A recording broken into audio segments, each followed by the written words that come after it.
All right, guys, we're live. We have a new general manager. Andrew Barry has been hired again by the Browns, this time as our general manager and executive vice president of football operations. I am Michael Kelly. I am joined by my father at Brownie Post _ Dan. Hi Uh, guys. Hi guys. Dad, what are your thoughts on the hire? Are you excited about him? Not And yeah, not talk. not overwhelmed. Again, because we're going from a John Dorsey to a guy who's a smart guy, 32 years old. Although I won't hold that against him, but no GM experience, and that I don't know. Going from John Dorsey to zero GM experience is a big change. Um, so I'm not overly excited. I got some thoughts. But not overly excited. How about you? I am also feeling pretty meh. Pretty meh, to be honest. I just wanted to make sure from the chat, Kyle Lou and I'm sorry, the Jams was saying that my mic sounded off. I think I had the wrong input on my mic, so that should be taken care of. It should be fixed now.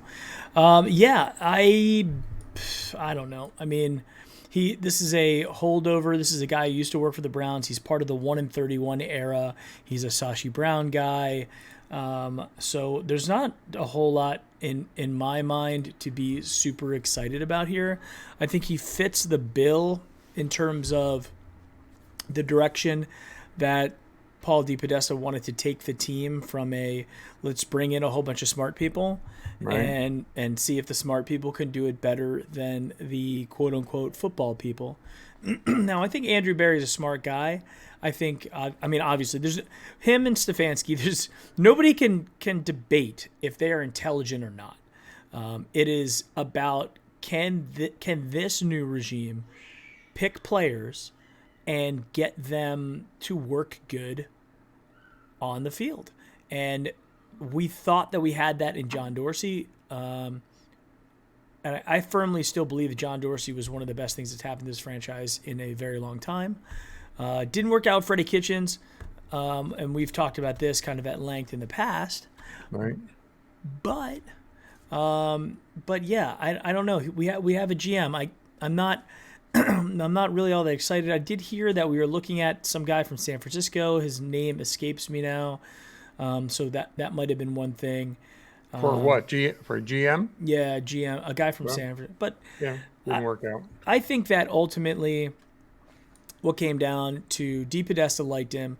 Apparently, Andrew Barry was very active the first time when they were looking at Kevin Stefanski. So he put a lot of legwork apparently into that. Yahoo Sports was reporting that. Right. So it appears that DePodesta, Andrew Barry, and Kevin Stefanski are all going to be on the same page. Yeah, I don't think he carries a lot of weight from the standpoint of he's gonna overly influence things. The way the other GMs who interviewed probably wanted to have more control. They wanted to have more input. They wanted to run things. I think this guy is sort of going to be a little bit like Kitchens in that he's not going to tell anybody what to do. Sure. If anything, they're going to tell him what to do, especially the coach, since he obviously had some input to picking this guy. Mm-hmm. But like I said before, and like you said, he's the opposite of John Dorsey. I'm taking the wait and see attitude. The proof for me will be the actions that he takes once he's in the job, Mm-hmm. the trades that he makes, the free agents that he's able to pick up, the key positions that are filled that we need and we know need to be filled based on watching this team over the last couple of years and how they progressed.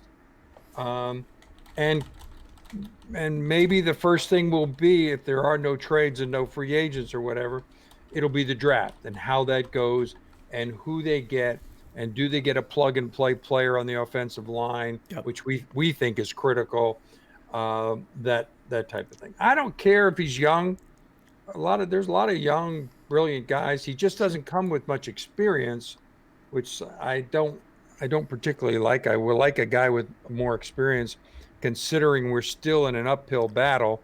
Um, but I'm going to take a wait and see attitude and see how he does and see what we do, Yeah. and see how he prepares us for that first 3 games. And if he gets us in a much better spot than where we ended the season, then my hat's off to him and I'll become a believer. But I'm sort of a show me type of guy.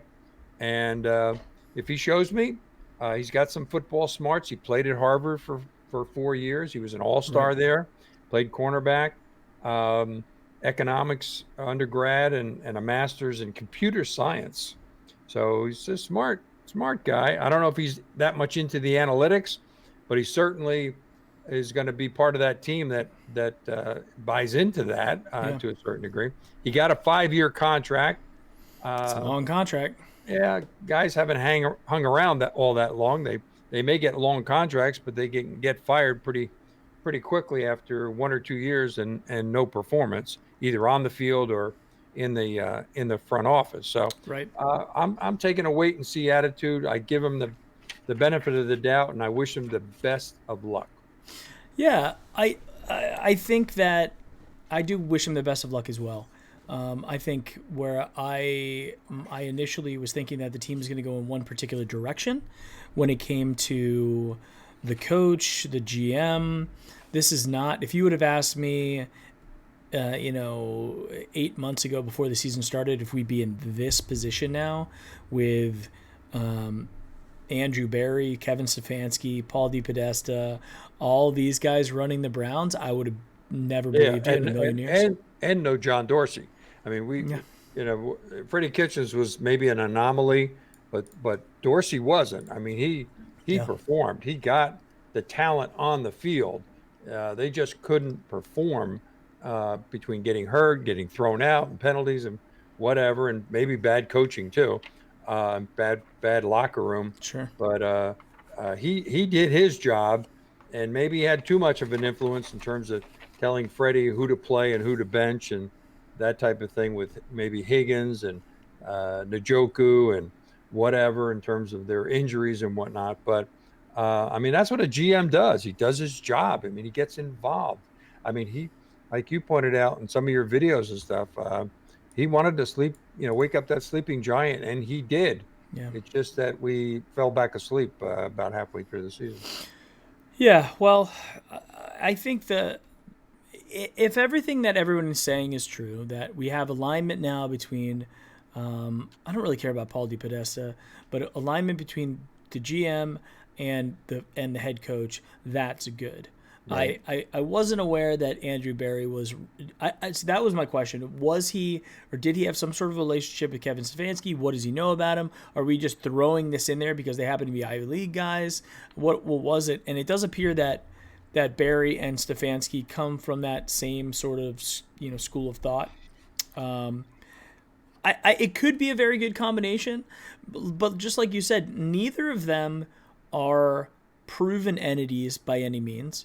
We are taking another shot in the dark. We are just doing it now with Ivy League intelligence versus, whatever intelligence we used in the past.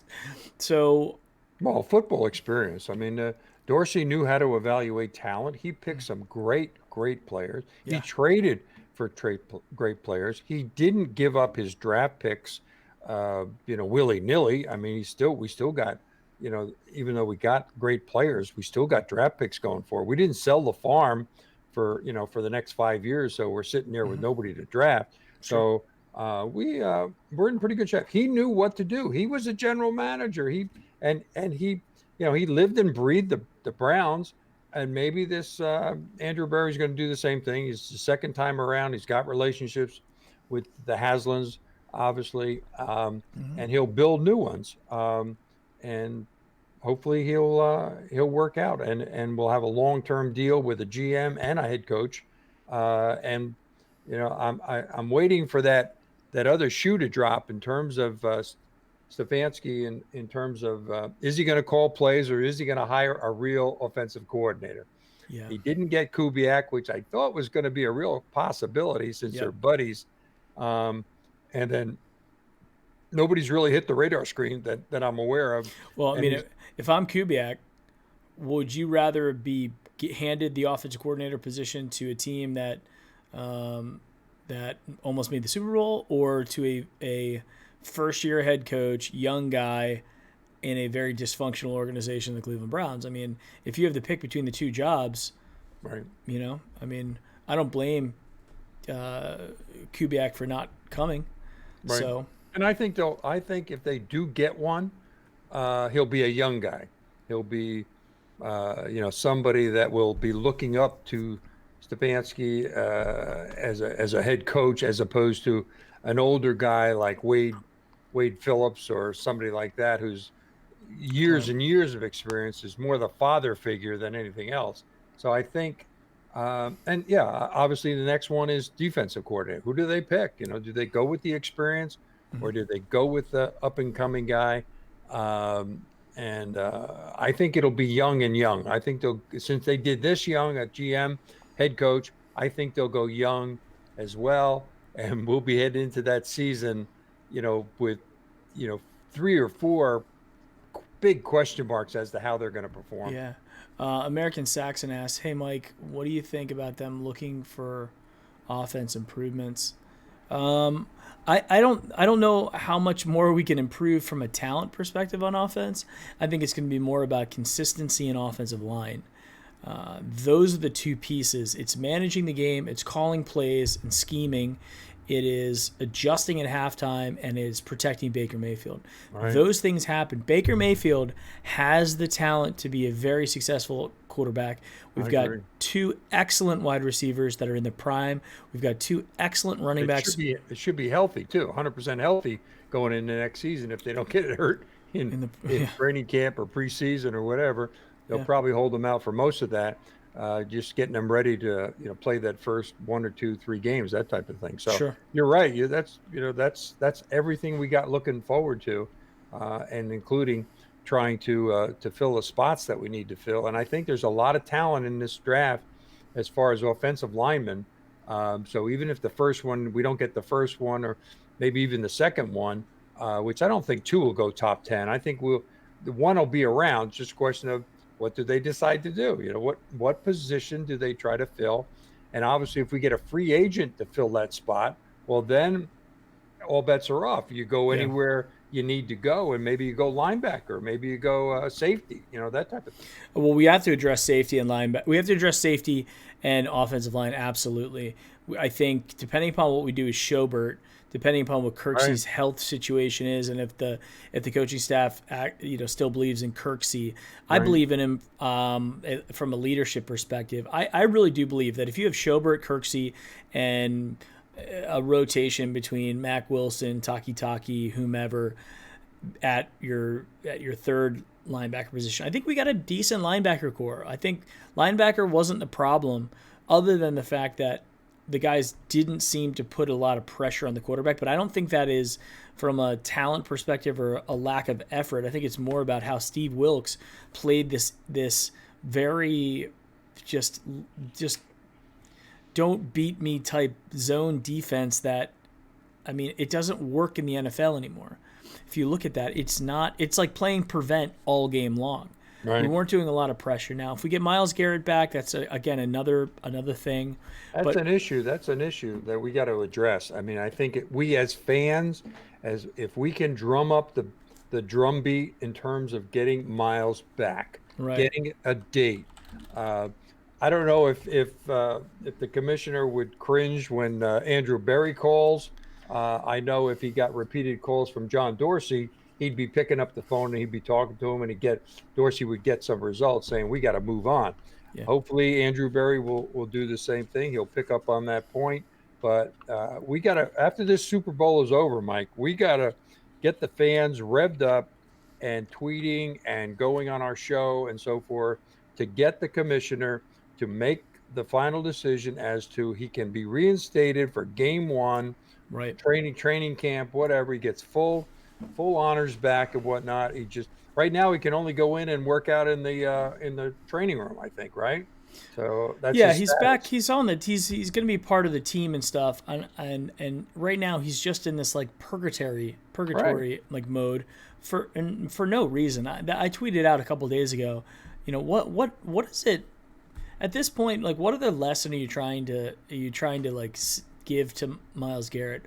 Is it, and again, if it didn't happen on prime time like that in a really an in-division rivalry type game, if it was just buried on a Sunday at 1:00 like any normal game, yeah, it would have made some noise, but it just happened to be a primetime game. There was nothing else for the media to talk about, and it was like, hey, we're gonna show this over and over, and then ESPN got to talk about it all the way till Sunday to the next games.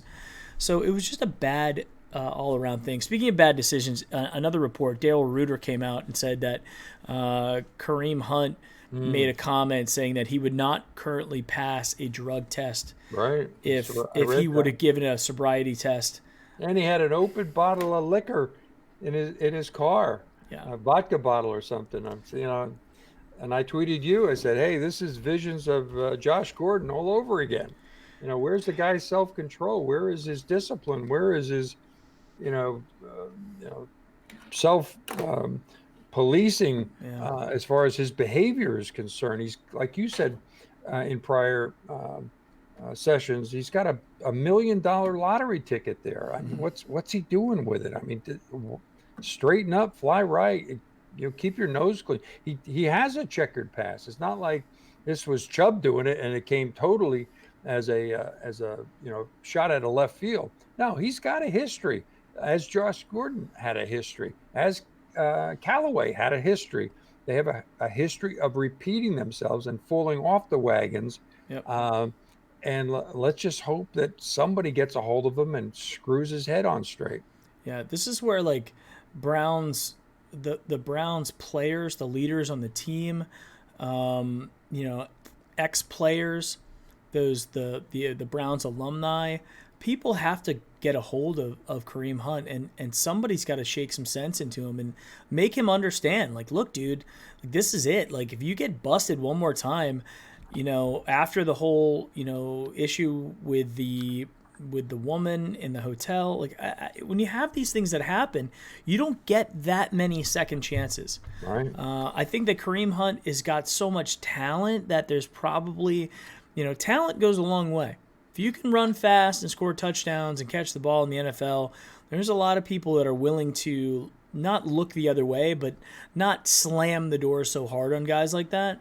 Right. But there is always a breaking point to it. And at some point, that's going to happen. And, Kareem Hunt's got to look himself in the mirror and go, do I want to be riding on a bus in some wonky town playing for an XFL team if I can even make it onto an XFL team? Right? I mean, because Vince McMahon said that he was going to have anybody with checkered past in his league. Right. So it's like, where do you go from there? I don't know. And I don't see Andrew Berry calling him into his office and reading him the riot act the way Dorsey might, or the way Mike McCarthy might, or whatever. I mean, he's a 32-year-old guy that's smart, but I don't see him playing that role. So somebody's got to do it. Maybe Stefanski can. We'll see. But we needed that like we needed a hole in the head in terms of. Well, and then for him to admit that he wouldn't pass the test, meaning he has the marijuana in the system, they just didn't test him for it. I think they tested. I read somewhere they tested Jarvis Landry at the Pro Bowl, and he got tested. So they randomly tested Jarvis. Yeah, at the Pro Bowl. I think I read a text to that. Interesting. That's interesting. So there's just too much testing to go on to say you can beat it, you can skate it. And certainly those guys, they picked on Odell last year. They'll pick on Hunt now too, because he's self-admitted and picked up almost. I don't know if he got a DUI on it or they let him off. No, I don't think he was charged with anything. Yeah, so he was. He's very lucky. Very lucky. Very lucky, and this is that warning shot. The warning shot has now been fired, and it maybe just touched a fiber of his shirt to graze him, but that's enough to know that the next one's coming right at you. So Kareem Hunt needs to understand that he is in the danger zone right now, and he's got to watch out. I don't know, but I mean, one of the things that I read, that Andrew Berry's not a guy who's going to come in there and just gut all the talent on the team. I think that's probably one of the reasons. Now, the reports were saying that Josh McDaniels wanted to do that. Josh McDaniels wanted to come in and really just uproot the roster and do the things that he wanted to do and really make a change. Right. And I don't think there definitely was not an appetite for that in the fan base. Right. The only appetite that we have in the fan base right now is to win games with the current roster we have. I don't believe that there's anybody out there that, or at least if there is, it's a very, very, very small percentage of fans that are out there that want to blow this thing up. There's just too much to be excited about with young Baker Mayfield and Nick Chubb and the guys, and Myles Garrett if he plays, Denzel Ward. There's just too much talent. We're a very talent-rich team now, and we're very young. One of the reports was, we're still one of the youngest teams in the NFL, right, and especially very young at the key positions. Right. So if a guy like Andrew Berry and Kevin Stefanski, two extremely young guys, if they can come in and let me just paint this picture for you. With the roster that we have, of mostly under 25s, right? With the GM and the head coach that we have that are not even 40 years old yet, if this works, this could be a very nice next decade, right? The 2020s can be real nice for the Browns if this works. If it doesn't, because of their lack of experience shows, certain things like that, that's where we're going to be running into an issue where we're going to have to like reset the box again and figure it out. And I just don't think that this franchise can take another burn it down to the ground and rebuild it. We just cannot do it. I don't know if the owners could take it either. I mean, he's been trying since 2012. How many years do you keep a team? I know some of the owners, continue on and on and on. Think they're going to get it right, or they just have too much power and prestige as a result of owning one of these teams. Money's not an object, so they don't need to sell it.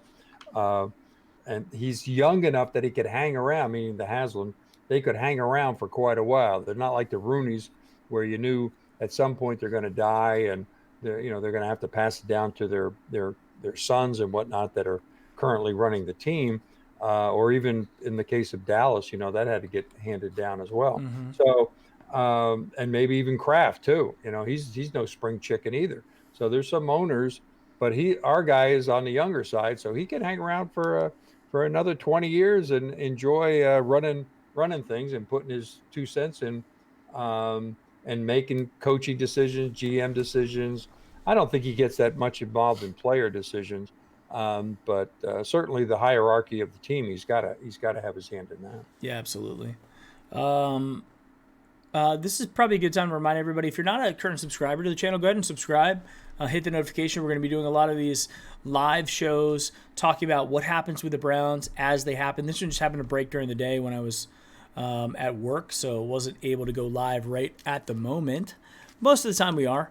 Mm-hmm. And we've got the draft coming up. We've got the New Jersey reveal to talk about when that happens. Off-season free agent stuff. So we're going to be doing a lot of off-season shows that we have going on. Plus, then all the pre and post game when the regular season starts.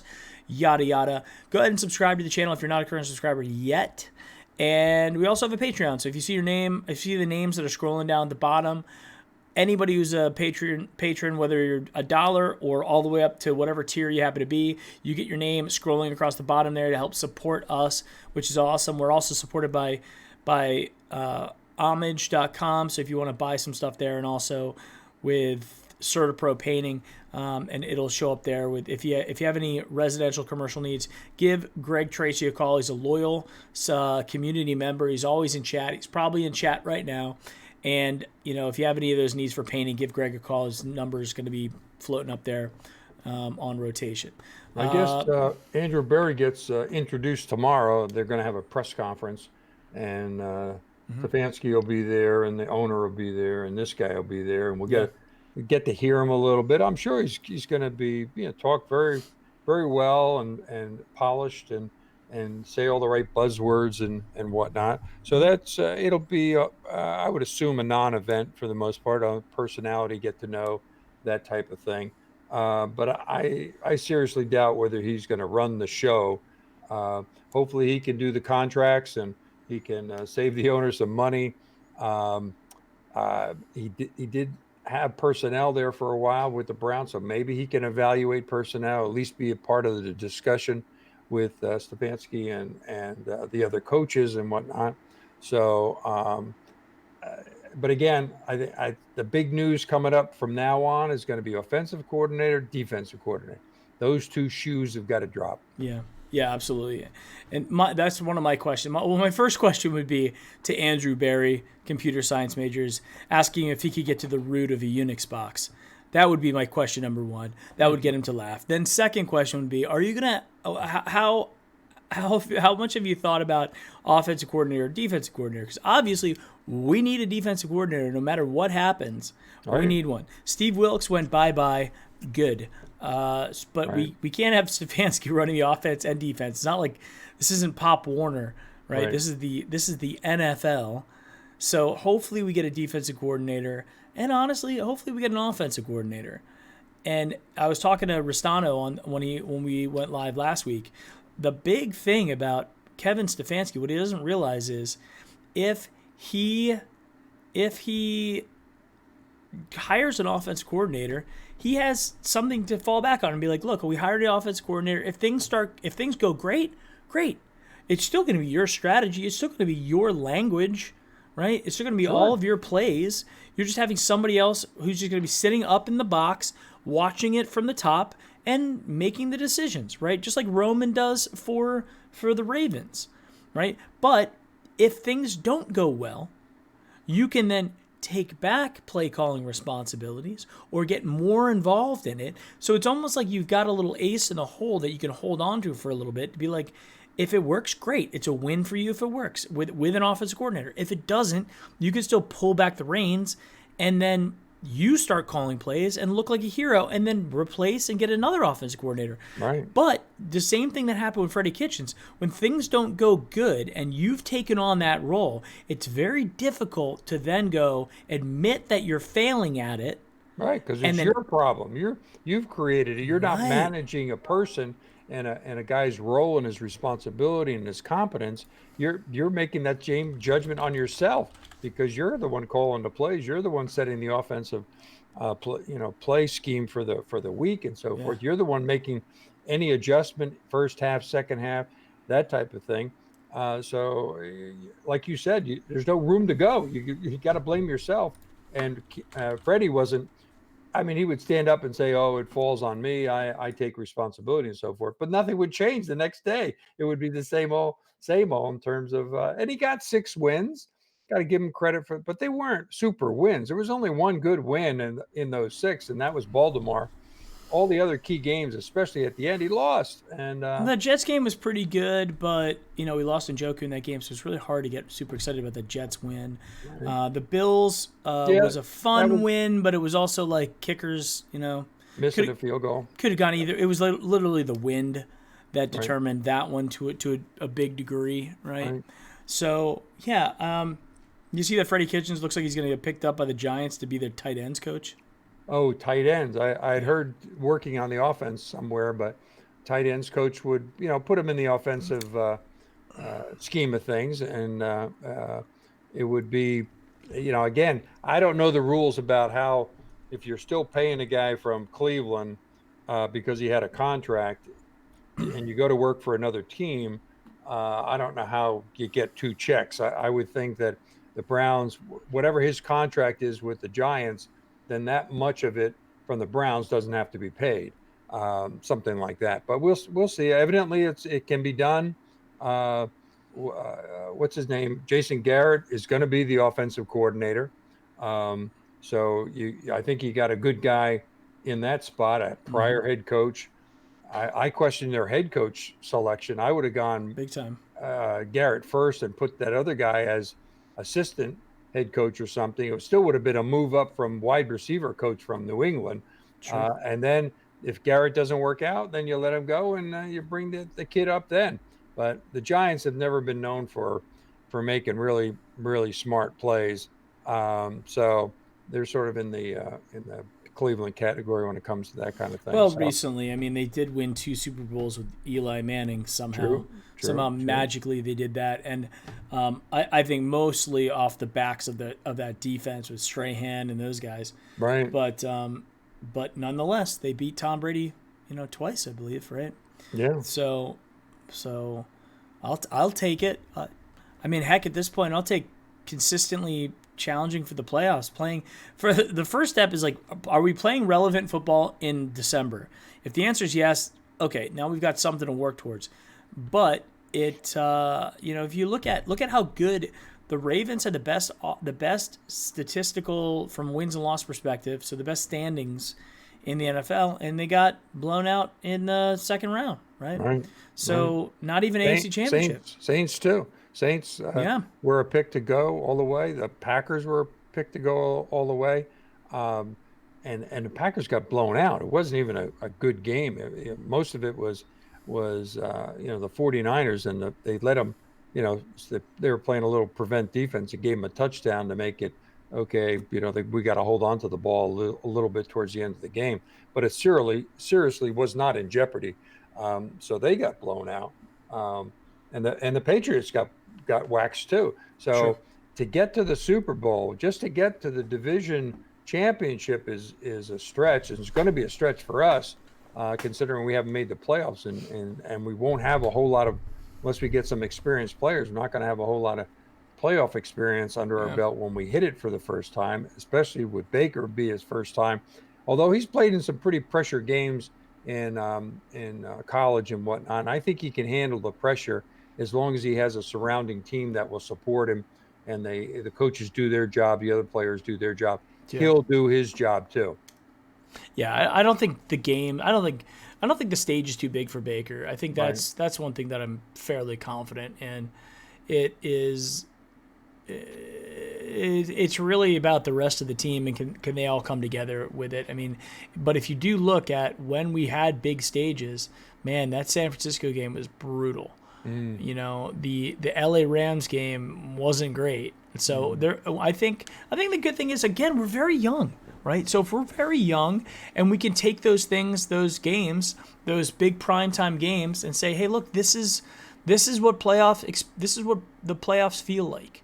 Everybody's watching. You're on everyone's TV. Make it happen, right? Right. So, hopefully we'll be under the radar this time coming out of the box.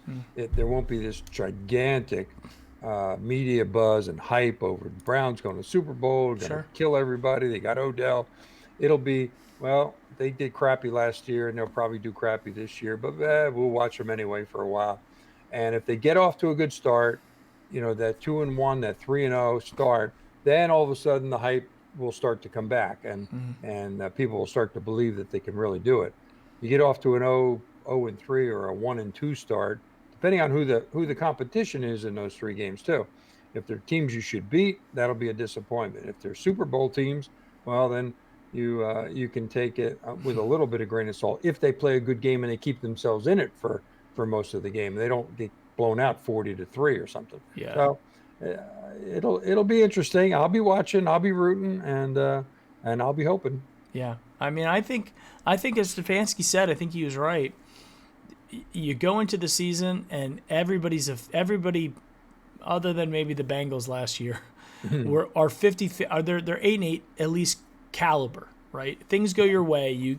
The wind shifts direction, right? You can be 8-8. It comes down to how much better than that can you be. And 7-8-1, 6-10, you're underperforming, right? And by any measure, and there's definitely some excuses can be made about, hey, we didn't have Njoku, we didn't have Kareem Hunt for half the year, we lost Myles Garrett for the end of the season. So I mean, there were some pretty bad breaks that we had happen to us, right? And it's going to be exciting about week number 1. But week number 1 last year, we had, other than Kareem Hunt not being on the roster, we had our full squad, and we got pounded by the Tennessee Titans. Right. Right. So that doesn't necessarily matter. I thought that was an aberration. I mean, I didn't think the Titans were that good, and that was Mariota. Yeah. That wasn't Tannehill that was Yeah. playing, and so it was Mariota. That wasn't the AFC Mariota Championship who Titans. lasted, I guess, 3 games or 4 games after our game, and then they said, this is not working out. We're going to put Tannehill in, who just sat on the bench, and he just lit it up. I mean, he's definitely their guy now moving forward. Definitely. So good for the Titans. They've got a good defense too. They got a heck of a good running back, so they're in a good spot. Yeah, Chad Tucker points out Woods and LaFleur. I like Woods from the 49ers, and maybe that's why they haven't gone that route on defense yet, because they have to wait till that game is over. So I would expect a decision if Woods is the guy that after the Super Bowl, Monday, Tuesday, Wednesday, whatever, you fly him in and you have the interview and so forth, and we make a decision on defensive coordinator. Yeah, I don't think that the 49ers are going to win the Super Bowl. So that's going to be the only stain. I think the Kansas City, like, Pat Mahomes is so good. My only reservation, Mike, I'll be rooting for Kansas City because I like Andy Reid. I think he deserves it. He's earned it. Mahomes has played great. He earned it. Hill, the wide receiver, he's played great. They got a decent running back. They got a decent defense. I can't name too many of them. But the 49, I think for me, the game is going to be the front four of the 49ers against Pat Mahomes. Yeah. And if they can put pressure on him and drop 7, he's going to have a hard time, just like Aaron Rodgers did. If that doesn't work and they can't put pressure on him, then they're going to score a lot of points. Remember the Baltimore and the 49ers game in Baltimore. They just went back and forth, up and down the field. It was like 48-47 or something, the final score. So, I mean, both teams if the defenses don't show up, they come up with, they don't come up with schemes to limit the other side. It's going to be a high-scoring game. Yeah, absolutely. Well, I mean, it'd be interesting if it's a high-scoring game. It's always fun when you score a lot of points in the Super Bowl as opposed to like these really tight, all the pools too. The pools change every quarter. The Super Bowl pools. Yeah, those are fun. The scores. So the more scoring that goes on, all the fans get excited because you're going back and forth, as opposed to, it's 3-0 at half and nothing changed. They're very boring. It's interesting. The guy who runs the cycle gym that me and my wife go to, he's a big Kansas City fan. And he was asking me, he's like, hey, do you happen to have any connection for tickets? And I was like, well, I might have a connection to tickets, but I mean, the prices that I'm hearing are like $25. They're not too bad. I started looking at, early on because of the Browns, and then I gave up on that. And then I started looking at it because my Baltimore friend was going to come down and heard outrageous tickets. I think for really, really good seats down front along the 50-yard line, they're going to go, bonkers over. But sure. I went on a couple of the sites and saw people selling 5 tickets, sort of corner of the end zone for $3,900 a piece, or the whole set? No, for all 5 tickets. Oh, that's not bad. Yeah, it's not bad at all. So I think the fact that 49ers are but those corner seats in that stadium is so big. You're so far away from the action. But they're trying to sell these tickets. They're not, they're not asking outrageous prices for these tickets. But you got to buy all 5. I don't know if the guy would have sold a couple of them or not. But there were 2 or 3 examples. It just wasn't one. It was 2 or 3 examples. And then I looked at the section, and they weren't the nosebleed section. They were down, on the either the first floor or the second floor. Yeah. So I think the tickets, the teams just came into the town today.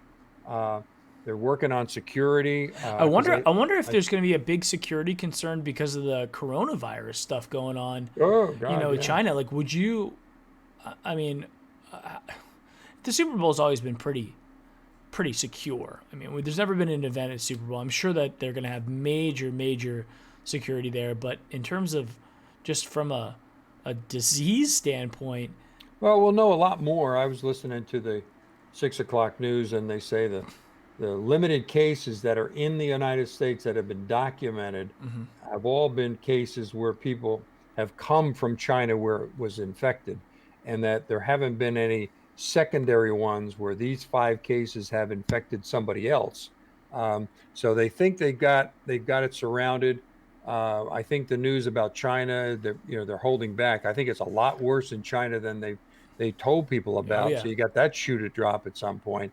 But I got my fingers crossed that it's going to be a non-event for the United States. So far, it's okay, but that can happen. That can change in a heartbeat. Yeah, I mean, literally. I mean, with the amount of the air traffic and stuff going on there, I mean that, Right. and the Super Bowl being such a highly, I mean, the Miami itself is a very international city in general, Absolutely, right? absolutely.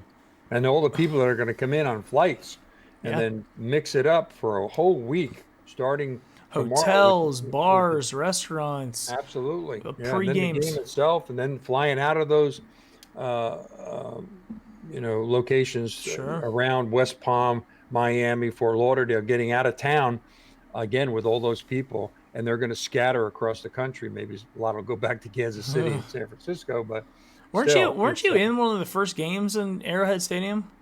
yeah, You I was actually at, I think, the first game there. We had I think Len Dawson was playing there. Johnny Unitas was still playing with the Yeah. Colts. They were playing against each other. We were there from 71 to 72, the end of 72.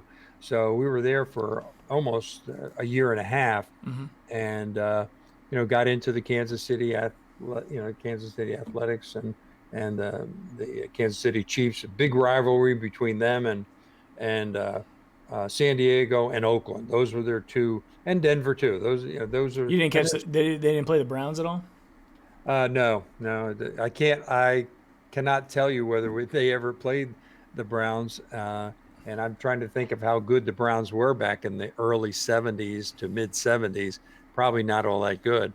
Well, it's funny. But- I was actually I was staying at a Shula's, or no, I wasn't staying at a Shula's, but I was staying at a hotel in Tampa that had a Shula's steakhouse that was there, and they had footballs from the season where they went undefeated, and the Browns were one of the teams they played that undefeated season. It was a relatively close game in the old Orange Bowl in Miami. And I actually got to go to a game in the Orange Bowl the final season when I think I might have even seen the final game in the Orange Bowl before they tore it down when Virginia Tech beat Miami to win the ACC. That was before there was an ACC championship.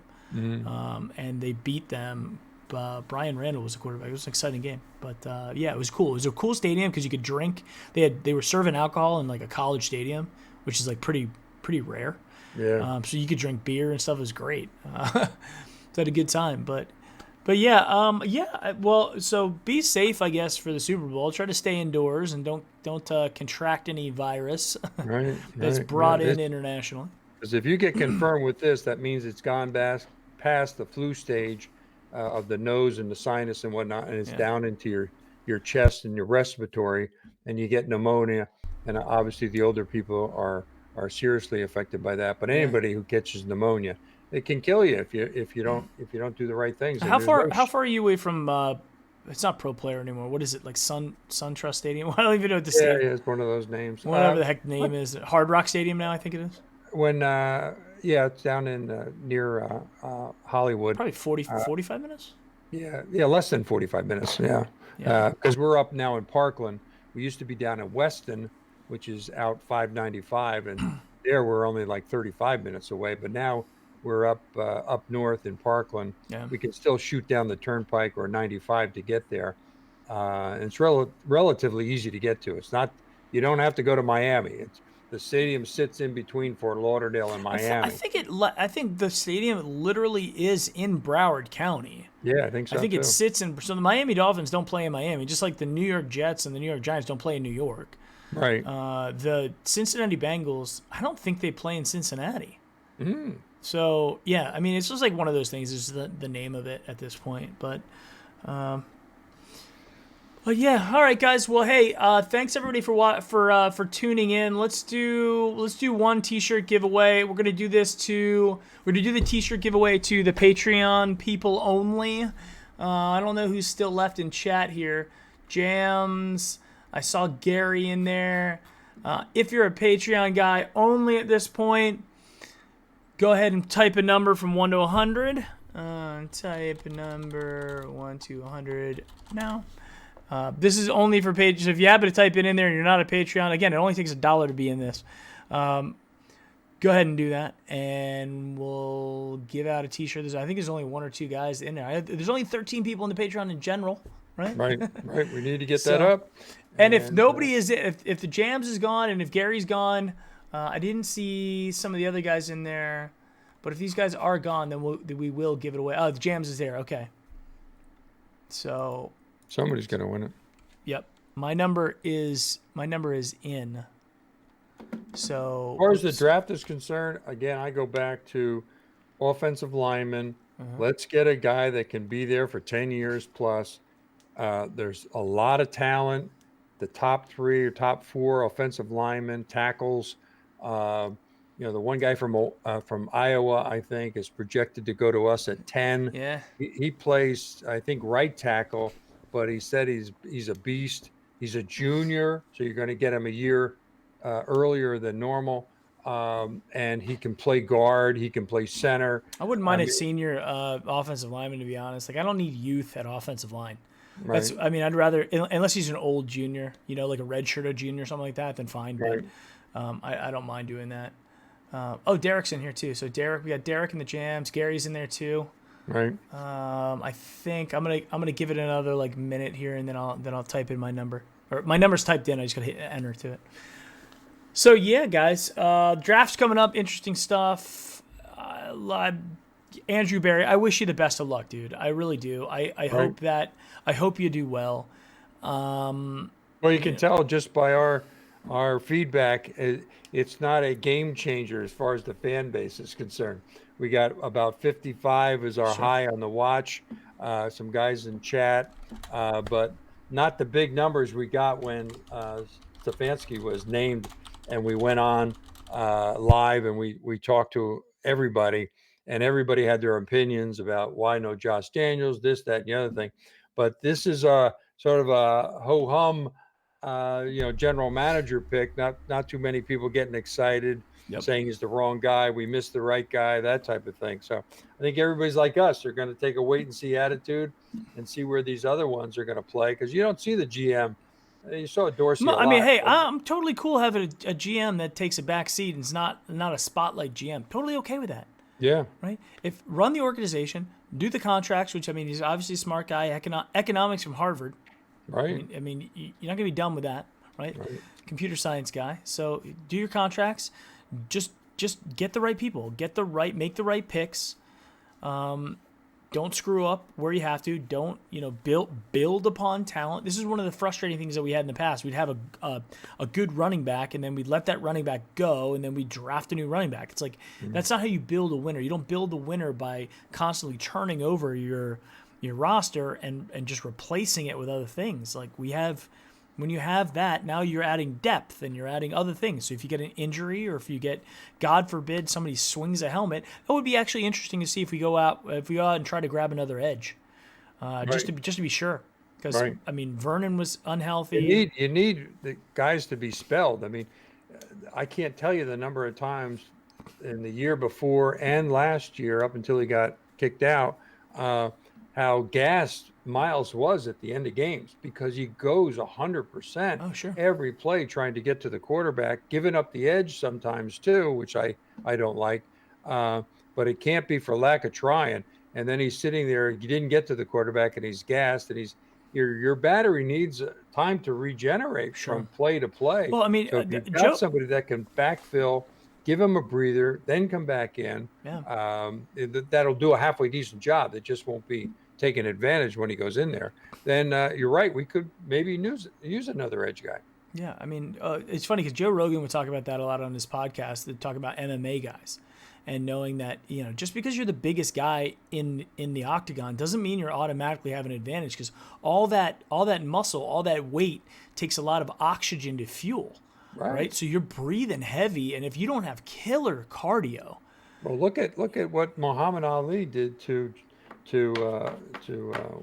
what's his name in the rope-a-dope, where he had Foreman just let him pound him. He had his hands up and he just let Foreman pound him for the first 3 rounds. Well, after the 3rd round, Foreman could barely hold up his hands. He was so tired of swinging it and not getting any results.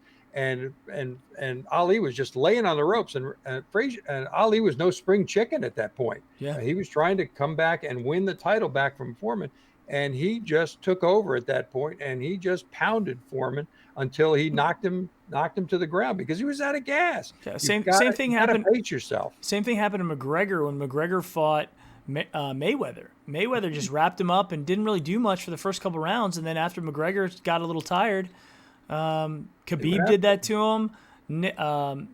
Diaz did that to him as well. So, I mean, you have to have that, unless you got that 1-2 punch where you can just knock him out really early and it just get lucky with it. But I think that's one of the issues with Miles. I don't think Miles is in bad shape by any means. Look at him. He looks like a tank.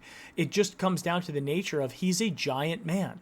Right. And you have to. I like the fact that Chubb and Hunt can spell each other. They can be in there at the same time. And if one gets winded, the other guy takes over. I mean, what a great combination to have that for 16 games, as opposed to we had to wait, till game 8 or 9. And then he was sort of a little rusty, hadn't played in so long, but he got his feet under him pretty well, Hunt. I really respect how hard he played and the contributions he made game after game after game. Yes. And if it wasn't for him, we wouldn't have won some of those 6 games that we won. Yeah, absolutely. I mean, he was a beast, and he went after it hard. That's what I was excited for. I'm like, this guy is a world-class athlete who sat for 8 games, and he's going to come out fresh. Fresh legs for the back half of the season. He did pretty good. Unfortunately, there's a lot of games where Freddie Kitchens didn't really give him the ball.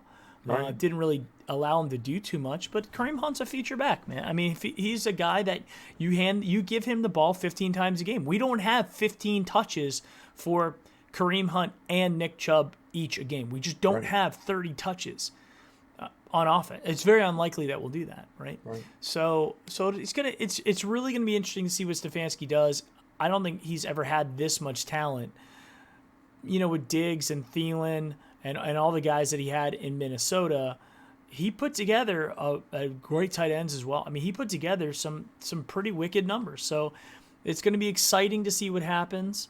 It will be exciting to see, hopefully, that the defensive coordinator can be an upgrade from what we had with Greg Williams and with Steve Wilkes. Hopefully we get something decent there. Prefer's fine at special teams. He would have been one guy that they actually talked about. Some of the fans talked about when the whole Fire Freddy movement was going on. It's just saying, hey, Prefer's the guy that you want to move up to head coach. Now that's a weird move. A special teams to head coach usually comes from a coordinator role, but look at what the Giants did. They just hired. Look at the Giants. Look at the Titans. They hired just regular, position level coaches. So, I mean, Prefer might get a chance at some point, and, then what do we do? We got to go and start over and get a new special teams guy. It can't be any worse than Amos Jones. But anyway, guys, we got to run. We've been at it for about an hour. Thank you guys very much for watching. Get subscribed hit the subscribe. If you're in here and you're not subscribed, subscribe to the channel. Follow us on Twitter. You got my Twitter here. You got my dad's Twitter somewhere over there. So go ahead and communicate with us. I'm getting really close. I'm like less than 100 away from 10,000 Twitter followers, which is pretty cool. Patreon's there if you want to have a chance. Derek Jones, congratulations. Congrats on the T-shirt, dude. And yeah, we'll see you next time. We've got breaking news here with the Cleveland Browns. Thank you guys very much for watching. Go Brownies. Yes, go Brownies.